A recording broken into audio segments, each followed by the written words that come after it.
If you're among many who think the swine flu threat was overhyped, Dr. Richard Besser has a message for you. There will be people who are hospitalized, and unfortunately, I expect that there will be more deaths. The dire warning issued by the acting head of the Centers for Disease Control and Prevention is the latest in a string of grim predictions issued by officials since the outbreak began. In an interview with the Associated Press, Besser admits the outbreak appears to be less severe than first feared, but he makes no apologies for talking tough about swine flu. I think that the actions taken in terms of being aggressive, taking those steps that could prevent major impacts on people's health early on and then backing off is really the only way to go. Some argue much of the hype surrounding the virus didn't come from the CDC, but instead was caused by an overwhelming amount of media coverage. This story probably got more coverage than it ended up deserving.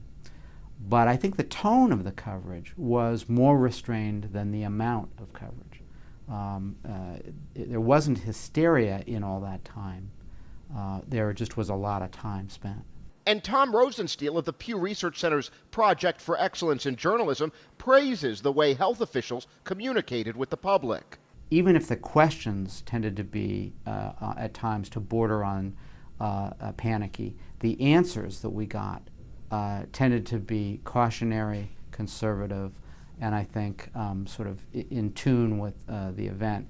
Problem is, no one yet knows exactly how the swine flu story will end. The thing that's keeping me up at night right now is that feeling of dodging the bullet, and the sense that people are taking a sigh of relief too soon. We don't know what this virus will do, and we need to make sure that we are ready to go should this virus come back in the fall in a more severe form. For now, the safest move may be to remain on high alert. Convincing the American public of that may be the real challenge.